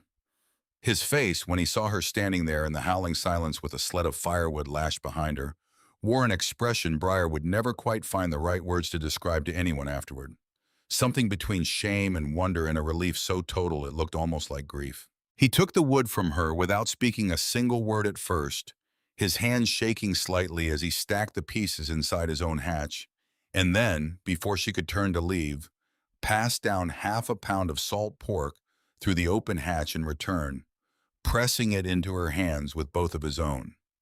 She accepted it without protest, because they both understood, without either of them needing to say it aloud, that real charity required some kind of honest exchange to remain dignified on both sides, that a gift given with nothing returned eventually curdled into something closer to pity, and neither of them wanted that standing between them once the winter finally ended. She saved the Anderson cabin for last, reaching it only on the fourth day of her rounds, after every other household in the valley had received what she could spare. Its chimney had begun smoking again faintly by then, Wilhelmina's desperate delivery clearly having kept the worst of the cold at bay through the days between. But the smoke itself ran thin and weak, barely visible against the pale sky, the sign of a fire being held at the absolute minimum a household could survive on. She scraped snow away from where a hatch should have been cut back in September, the one she had stood in front of an entire room and pleaded for, describing in exact detail how to frame it and seal it and rig the rope pole, the one Holt Anderson had flatly refused to build with his own two hands, calling it a foolish hole cut in a roof for no good reason, a man with a shovel couldn't solve by morning. There was no hatch there at all. There never had been. She dug down to the buried door instead, 4 full feet of densely packed snow, working the flat spade for nearly 40 exhausting minutes in air that sat at 25 below zero, her breath freezing solid against the wool wrapped around her own face until ice crusted along the fabric and had to be cracked away before she could draw a full breath. Her arms screamed with the effort by the final foot, every motion of the spade costing more than it should have, her own reserves of strength running as thin as anyone's in this valley by now. She finally forced the door open perhaps a foot, just wide enough to work with, and pushed 6 pieces of split cottonwood through the narrow gap one at a time, feeling the warmth of the cabin's interior airbrush briefly against her wrist with each piece she passed through. She heard his voice from somewhere on the other side, low, rough, almost unrecognizable from the steady, certain voice that had once told an entire room of neighbors exactly how a Dakota winter worked. "Briar," he said. "Yeah," she answered, not pausing in her work. A long pause stretched out between them, filled with nothing but wind and the muffled sounds of a household trying to gather itself. "Come inside," he said finally, the words costing him something Briar could hear even through the narrow gap in the door. "I have more deliveries," Briar told him. She didn't, not really. She had finished her rounds for that day, and very nearly finished them for good, with only the faintest reserve left in her own shed to see her through whatever remained of the storm. But she pushed the door firmly shut anyway, and began filling the trench back in with loose snow, packing it tight the way she had learned to pack everything tight this winter, and she did not once look toward that door while she worked. She was not ready yet to hear whatever he might say to her once she was standing in front of him, whatever shape his words might take after everything that had passed between them since September. She needed more time before she let herself hear it, more time than this single freezing afternoon could possibly offer her. She turned and made her way home across the open surface, alone the way she had been the entire winter, and did not look back even once, though some part of her wondered, the whole walk home, what exactly he had meant to say. The 4th day of her rounds, before the storm finally broke, had been the hardest of the entire stretch, not because the cold had worsened, but because her own body had begun to fail her in small, frightening ways she had no time to properly attend to. Her left hand, the one she favored for fine work, had stopped fully closing into a fist by mid-morning, the fingers stiff and slow to respond no matter how long she warmed them against the stovepipe between trips. She noticed, crouched beside a chimney on the western edge of the settlement, that she had stopped shivering entirely, and some distant, clear-headed part of her recognized this as a worse sign than the shivering itself had ever been, a thing her father had once mentioned in passing about men caught out too long in weather like this. She forced herself to eat an extra handful of cornmeal that morning, cold and unappetizing, simply because her body needed the fuel more than her schedule needed the time saved by skipping it. By the time she finished her final delivery that fourth day, the light had already begun to fail. The brief gray daylight of a Dakota February, sliding toward an early dusk, that gave her perhaps 2 more hours before full dark made any further travel across open snow a genuine gamble with her own life. She made her way home in that thinning light, fed her own stove with hands that had gone past aching into something closer to numb obedience, and slept harder than she had slept in weeks, dreamless and total, waking only when the fire had burned low enough that the cold finally reached through her blankets and roused her. The storm finally broke on the morning of February 11th. Briar knew at the instant it happened, even half asleep, because the wind simply stopped between one breath and the next, and the sudden completeness of that silence woke her outright, certain in her bones that something had gone badly wrong before she even understood what she was hearing was actually nothing at all. She lay still for a long moment in the dark, listening to her own heartbeat, waiting for the wind to return and prove her wrong. It did not return. She climbed the ladder and pushed the hatch open into still, brilliant, achingly cold morning air. The sky above her stood perfectly clear for the first time in 9 days, a hard, flawless blue stretching from one edge of the valley to the other without a single cloud to interrupt it.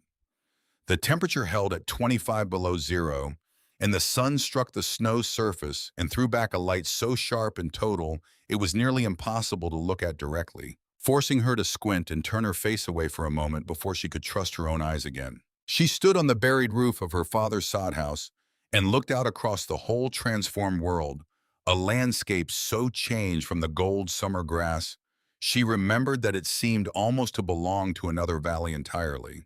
11 thin chimney pipes stood scattered across the white like markers driven into a vast, silent field. She counted them once, slowly, deliberately, her lips moving slightly with each number the way a small child counts.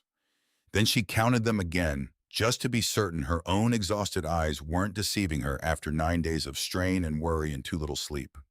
Every single one was smoking. She sat down hard in the snow and pressed both hands over her face and stayed there a long while, her shoulders shaking with something that was not quite crying and not quite laughter either, something that had simply been waiting 9 days for permission to finally let go.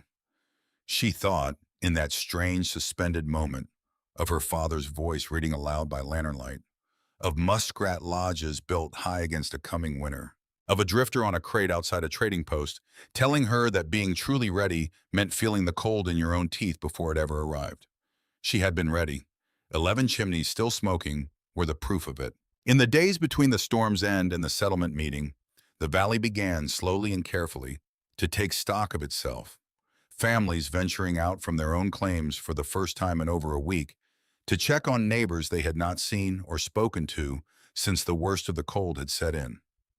Briar walked to the sales cabin on the second of those days, not to deliver wood this time, but simply to see for herself that the family she had pulled back from the edge of something terrible had truly come through it whole. She found Marguerite Sales outside her own door for the first time in what must have been weeks, beating a rug against the side of the cabin with more energy than the task strictly required, the kind of vigorous, unnecessary motion a person makes when their body simply needs to prove to itself that it still can. The widow's 3 children played nearby in a patch of cleared snow. The youngest, the same small girl Briar had once spent 2 long minutes calling back to consciousness, chasing her older siblings with a kind of reckless, screaming joy that seemed, after everything, like the most ordinary and most miraculous sound Briar had heard in months. Marguerite saw her coming and set the rug down, wiping her hands on her apron, and for a moment neither woman said anything at all, the silence between them carrying more weight than words would have managed.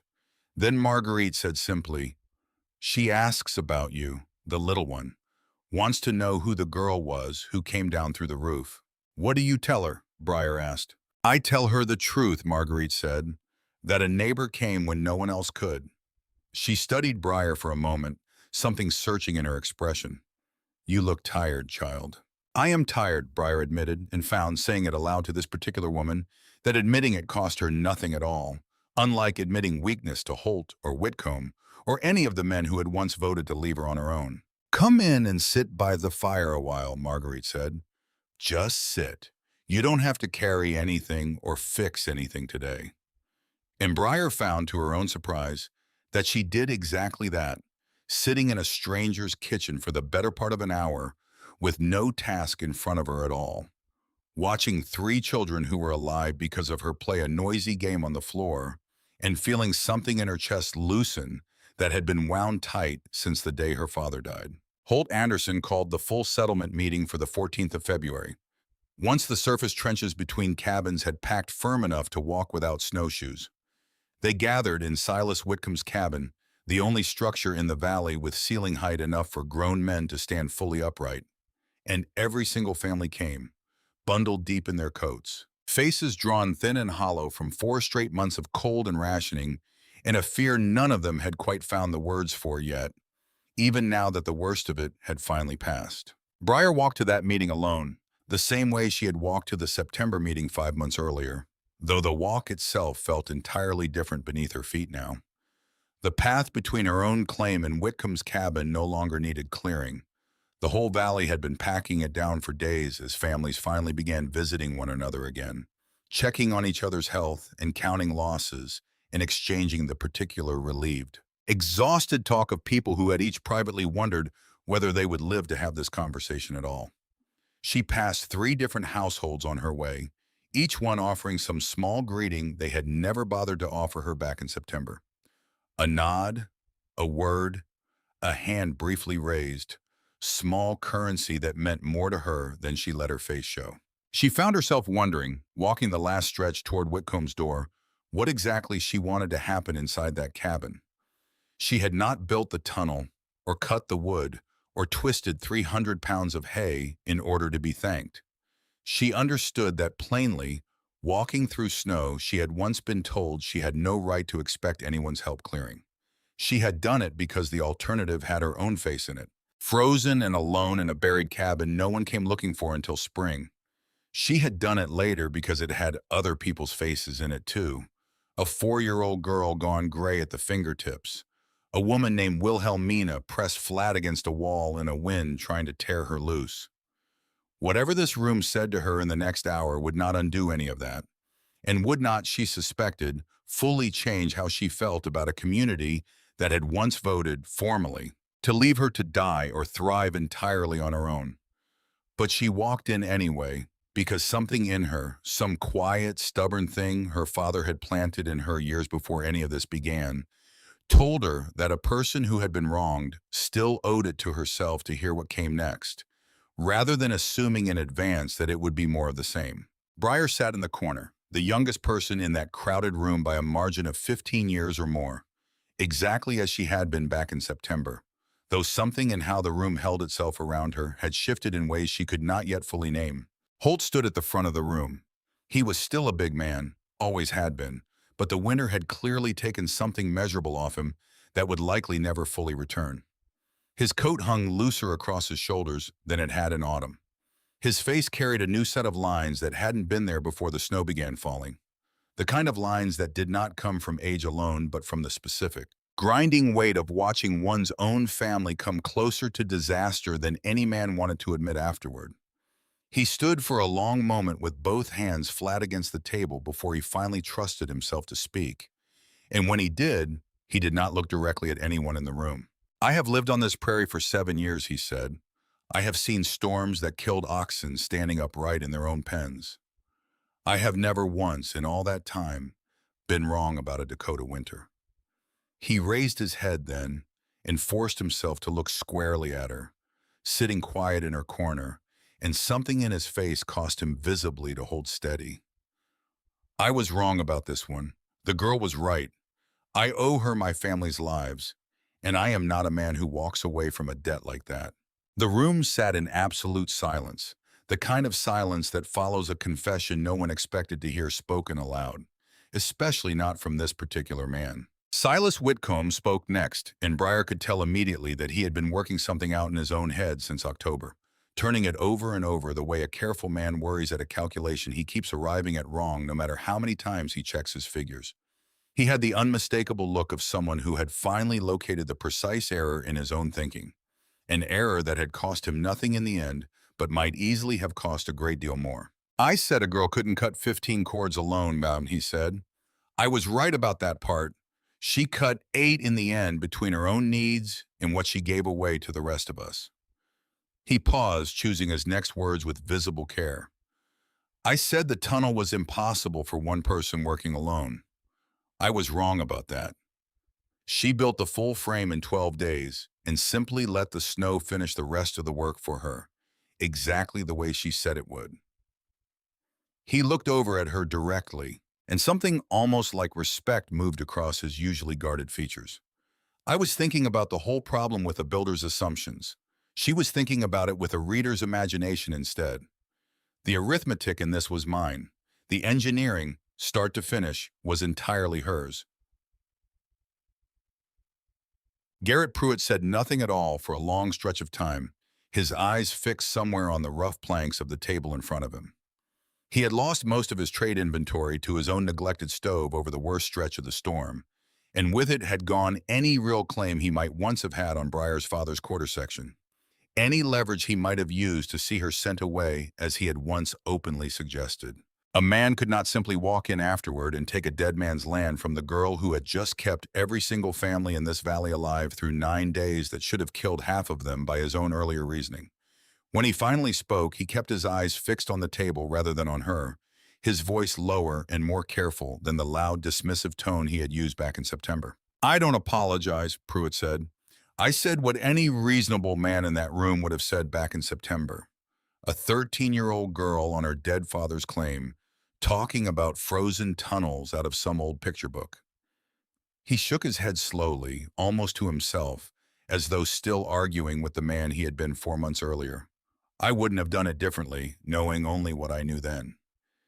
He looked up at last and met her eyes directly for the first time since that September meeting, something raw and unguarded crossing his face for just a moment before he mastered it again.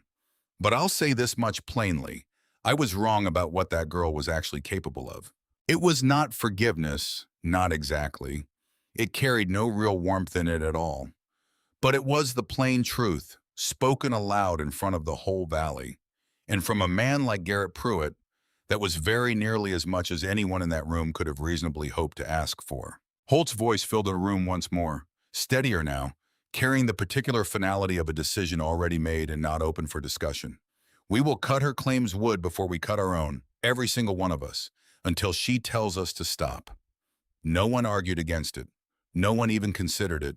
And Briar understood, sitting quiet in her corner, that this was the closest this particular room of grown men would ever come to saying the word sorry out loud, and that it would have to be enough because it was sincerely, genuinely meant. Marguerite Sales spoke last, her voice smaller than the men's had been, but no less certain. The 3 children she'd brought with her sitting close against her skirts, the youngest now fully recovered, color back in her cheeks, watching the room with the wide, curious eyes of a child too young to fully understand what had nearly happened to her. I want it said plain, Marguerite told the room, since I don't know that anyone has said it plain yet. That girl came into my home in the worst of that storm and built a fire for my children with her own 2 hands when I had nothing left in me to do it myself. I don't care what book gave her the idea or whether the geese left early or any of the rest of it. I care that my children are alive to hear me say this, and they are alive because of her, and I will not let that go unspoken in this room. She looked at Briar directly, and something passed between the two of them that needed no further words. Briar looked down at her own hands, suddenly unable to hold the older woman's gaze, and said nothing at all, because there was nothing left to add to what had already been said so plainly. By the end of that February, every cabin in the settlement had a roof hatch cut into it, a transformation that would have seemed impossible to imagine back in September when the Claim Club had voted unanimously to deny her even the smallest measure of help. Holt's own son built his family's hatch that same week, working the flat spade in the exact same methodical silence his father had always worked in, as though some particular Anderson quality of focus had simply passed unbroken from one generation to the next, regardless of what either man believed about tunnels and books. Whitcomb built his with proper squared lumber and iron hinges, the only true iron hinges anywhere in the entire settlement, fitted so cleanly that from outside a person could barely find the seam at all. His builder's pride finding a new project worth the full measure of his careful attention.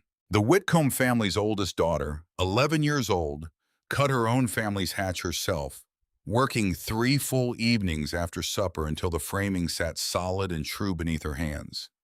A small echo of the girl won claim over who had done the same thing months earlier with no one's permission and no one's help. Breyer showed every family in the valley exactly how to frame the opening properly, how to seal the leather edges against the wind, how to rig the rope pull so it would lift cleanly from below. She showed them without once being asked to. She charged nothing at all for any of it, and when Wickham tried, somewhat awkwardly, to press a small sum of money into her hand for the knowledge, she shook her head and told him the willow fencing had already paid for it twice over. And that was the end of the conversation neither of them ever raised again. She had one final cord of wood remaining in her shed by March, and she split it fine and carried it to the Sales widow when that family's own supply ran perilously short again during one last, smaller storm that struck in the second week of the month. Marguerite Sales tried to pay her with a smoked haunch of venison, the very last meat the family had left to their name, pressing it into Breyer's hands with the same fierce, wordless gratitude she had shown back in February when her youngest had finally opened her eyes by the warmth of a stranger's borrowed fire. Breyer took half of it and quietly left the rest behind on the woman's table while Marguerite's back was turned, slipping out before the widow could argue. She was not ready yet to be owed favors by anyone in this valley. Not yet.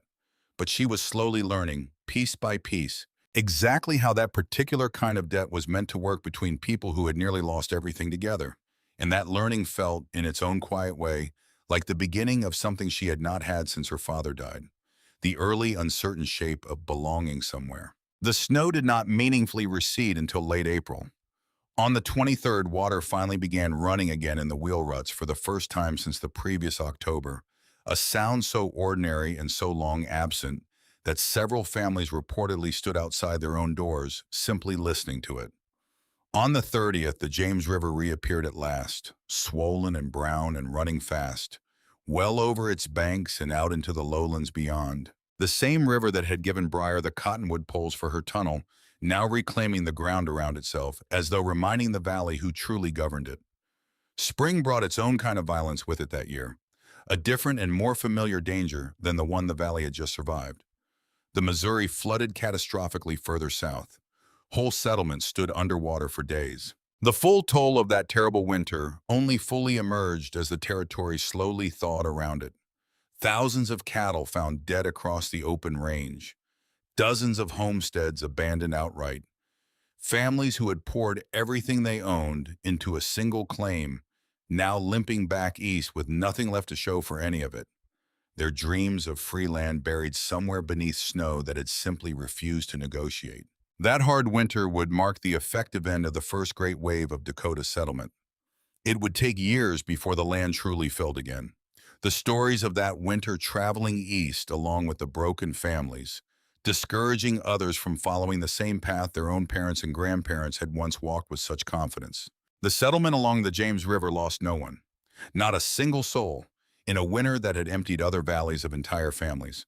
3 cases of frostbite total across all 11 households, 2 of them minor, 1 more serious. Garrett Pruitt's right hand, which healed slowly but fully before the thaw was even complete. A permanent reminder he would carry for the rest of his life of exactly how close his own carelessness had come to costing him far more. Within 2 years, word of the roof hatches had spread to settlements clear across the neighboring counties, carried the same way settlers always carried anything truly useful. By simple description, by quiet demonstration, by the plain observation that the families who had built them had survived, and the families who hadn't had suffered far worse than they needed to. No one ever gave the idea a formal name. It simply became a thing people did now, the same unremarkable way they roped a line to the barn each autumn, or banked sod high against their outer walls before the first frost. A small, permanent change to how an entire region prepared for winter, traceable back, though almost no one outside this particular valley would ever know it, to a 13-year-old girl with a dead man's unfinished notes and a stubborn refusal to accept the arithmetic she had been handed. A traveling preacher who passed through the valley in the autumn of 1883, making his rounds between settlements scattered across 2 counties, mentioned to Breyer in passing, without any idea who he was speaking to, that he had seen the strange roof hatches on 3 different homesteads that season and had been told by each family that the idea had come from somewhere further north, from a story about a girl in a terrible winter that nobody could quite trace back to its original source anymore. Breyer had simply nodded and let him continue on his way, finding something quietly satisfying in the fact that the idea itself had outgrown her name entirely, had become simply useful knowledge passed hand to hand, the way useful knowledge always eventually does, with no need for anyone to remember exactly where it began.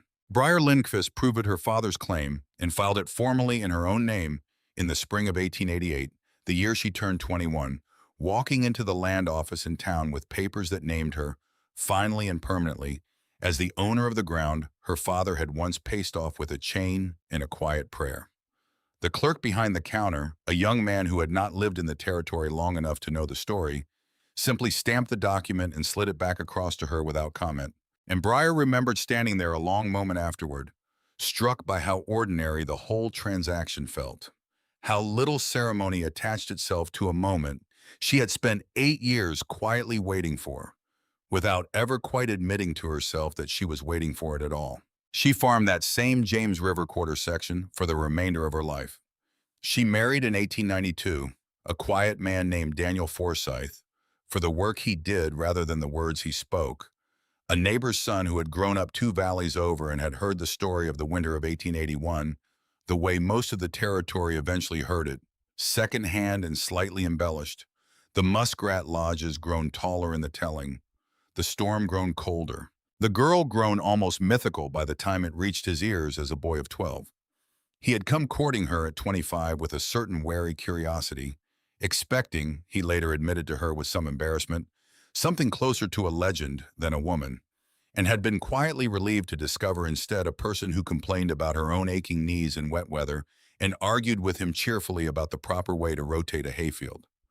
The truth, he told her once, late in their marriage, needed no embellishing at all, though it had taken him years of living beside her to understand exactly why. They had 3 children together, 2 of whom stayed in the valley, and 1 who went east to Minneapolis and rarely wrote. She never once moved away from the land herself, not even after Daniel's death in 1919, a quiet passing in his sleep that left her, at 52, alone in a house she had built twice over in her lifetime. Once as a girl with salvage lumber and an iron mallet, once as a grown woman with proper carpenters and milled boards. And she found, to her own quiet surprise, that the second kind of aloneness frightened her far less than the first kind once had. She had already learned 50 years earlier exactly what a person was capable of carrying alone, and that knowledge did not leave a person once it had been earned. She lived until 1931, long enough to watch electricity finally reach the valley in 1923, stringing its wires across fields that had once known nothing but lantern light and wood smoke, the poles marching in a straight, modern line along the same road where she had once hauled cottonwood poles on a hand-pulled sled. She lived long enough to see the beginning of a great drought start the slow work that the blizzard of 1881 had never quite managed to finish, testing a different generation of settlers in a different kind of trial, watching her own grandchildren's generation face a different enemy than the one she had once faced, one that came not in a single violent storm, but in years of slow, grinding absence. It was her grandson, a boy named after his grandfather Daniel, who finally asked her directly, in the autumn of 1928, about the old woodshed standing behind the frame house, a structure that had clearly outlived any practical purpose decades earlier and yet remained, stubbornly maintained, while every other outbuilding on the property had been rebuilt or torn down at least once in the intervening years. "Why do you keep it, Grandma?" he asked her, 12 years old and full of the particular bluntness only children that age can manage. Sitting beside her on the porch steps in the long gold light of a late October afternoon that reminded her, though she did not say so aloud, of a different October nearly 50 years gone. She was quiet long enough that he likely expected no real answer at all, the kind of question grown-ups often simply let pass. Then she said, "Because once, a long time ago, That shed was the only thing standing between some people I cared about and the cold. She did not elaborate further that day, and he did not press her. And the conversation moved on to other things, the way conversations with children do. But she noticed him in the weeks that followed, walking out to the old shed on his own a few times, standing inside it the way she so often did, running his own young hand along the same worn door frame she had built with an iron mallet too heavy for her own 13-year-old grip. On a late afternoon in the autumn of 1928, not long after that conversation with her grandson, Briar Lindqvist, walked out to that same woodshed one more time, as she did most evenings when the weather allowed it, and stood inside its familiar, dim interior, breathing in a smell of old cottonwood and tallow that had never quite faded from the walls no matter how many decades had passed. She ran one hand along the worn door frame where her own younger hands had once driven nails with an iron mallet too heavy for a 13-year-old's grip, and she thought, as she often did in these quiet moments, of the entrance to the tunnel that had once run from this very door to a cabin long since replaced, a passage that no longer existed except in her own memory, and in the rough sketches her father had left unfinished in a trunk 50 years gone. Sketches she had kept, still, folded carefully inside the same water-stained book that had once told her about villages built beneath the snow. She thought of Ezra Caldwell, dead now for decades, buried somewhere along a cattle trail in a grave she had never visited and likely never would, whose flat certainty on a trading post porch had given her the first true confirmation that her own eyes had not been lying to her. She had never properly thanked him for that conversation, she realized, standing in the shed with the light going amber through the gaps in the old boards.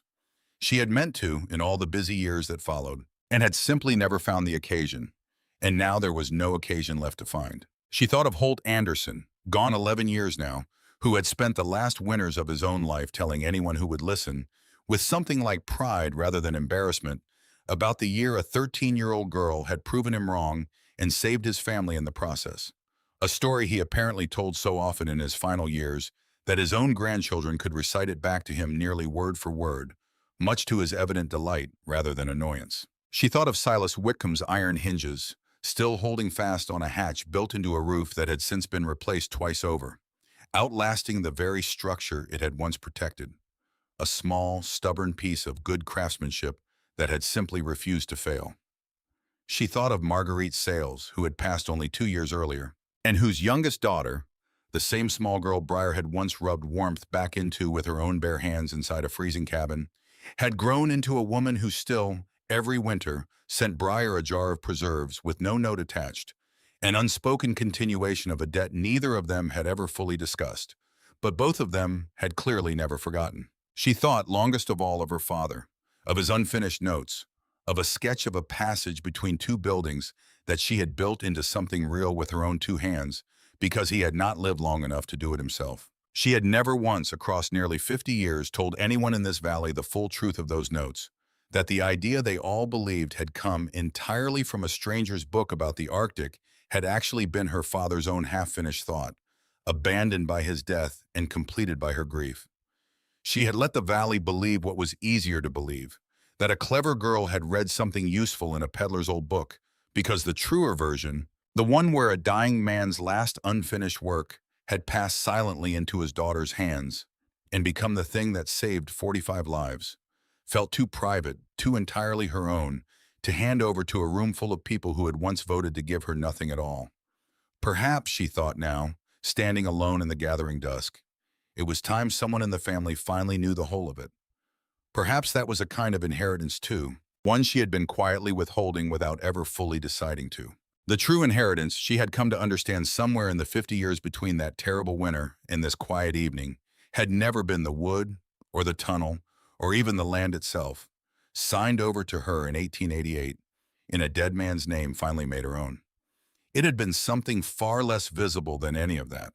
It had been the particular, hard-won knowledge that a person could be entirely alone in the world, 13 years old and laughed out of a room full of grown men, and still trust her own two eyes over every voice telling her she was wrong.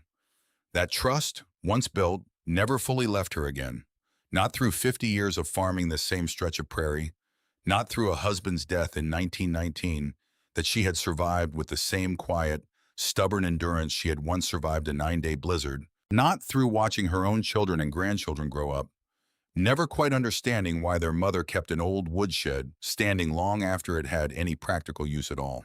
She stood in the doorway a while longer as the autumn light went gold and then gray across the fields her father had once measured with a chain, and then she walked back toward the frame house, glowing warm with electric light in the gathering dusk. An old woman who had once been a 13-year-old girl with nothing to her name but a dead man's claim and an unshakable certainty that she was right, and who had spent the rest of a long, full life proving, quietly and without ever needing the valley's permission, that she always had been.